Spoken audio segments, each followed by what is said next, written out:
మరి అదే సమయంలో నాతో పాటు సువార్త ప్రయాణాలు, ప్రయాణాలలో నాతో పాటు ఉంటూ డ్రైవింగ్ విషయంలో ఆల్టర్నేట్గా ఇప్పుడు కూడా ఒకరు అందుబాటులో లేకపోతే మరొకరు ఆల్టర్నేట్గా ఉంటూ నాకు ఎంతో సహాయం చేసినటువంటి ఇద్దరు వ్యక్తులు. అందులో ప్రశాంత్, వాడు మొదటివాడు అవుతాడు.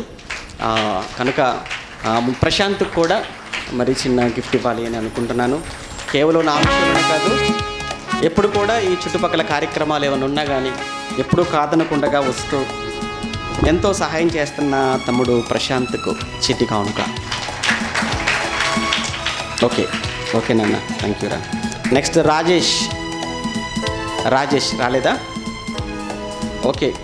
ఆ తర్వాత ఇక నాతో పాటు నేను ఎక్కడుంటే వాడు అక్కడ ఉంటాడు,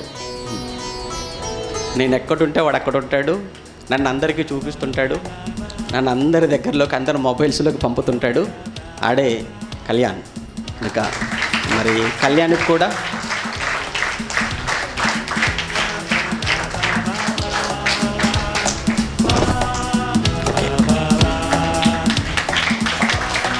ఓకే. తర్వాత మన ప్రోగ్రామ్స్ అన్నీ, సంవత్సర కాలం అంతా మనం చేసిన ప్రోగ్రామ్స్ అన్నీ కూడా చక్కగా ఫొటోస్ రూపంలో, వీడియోస్ రూపంలో బంధించి ఆడికి ఇస్తే వాడి సిస్టంలో అవన్నీ కూడా చక్కగా ఒక ఫ్రేమ్ లాగా చేసి మనకు చూపిస్తాడు. మరి వాడికి ఇవ్వటంలో మరి ఫొటోస్ అన్నీ చక్కగా చెప్పకుండా ఆడి కోసం కెమెరా కొనుక్కున్నాడు పాపం. కానీ ఆ కెమెరా వాడి కోసం ఏం ఉపయోగించుకున్నాడో తెలియదు. కానీ మన కార్యక్రమం మాత్రం ఏది మిస్ అవ్వకుండా అన్నీ చక్కగా కెమెరాలో బంధిస్తూ మన మధ్య చూడటానికి ఒక ఉగ్రవాదిలా కనపడుతున్నా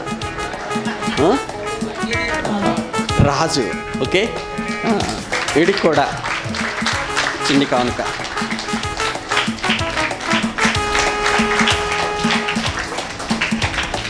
ఓకే. అదే సమయంలో రాజుతో పాటు క్రాంతి కూడా అప్పుడప్పుడు మాకు ఎమర్జెన్సీ డ్రైవింగ్ విషయంలో కావచ్చు, అలానే కెమెరా విషయంలో కావచ్చు, ఆడు కూడా తన వంతు బాధ్యతను వాడు ఎప్పుడూ కాదనకుండా చేస్తుంటాడు. క్రాంతి ఉన్నాడు కదా.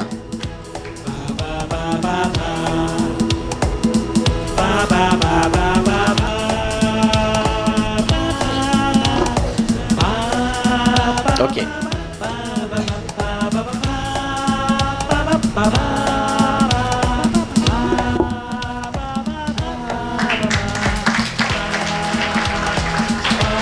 ఓకే, థ్యాంక్ యూ రా, థ్యాంక్ యూ.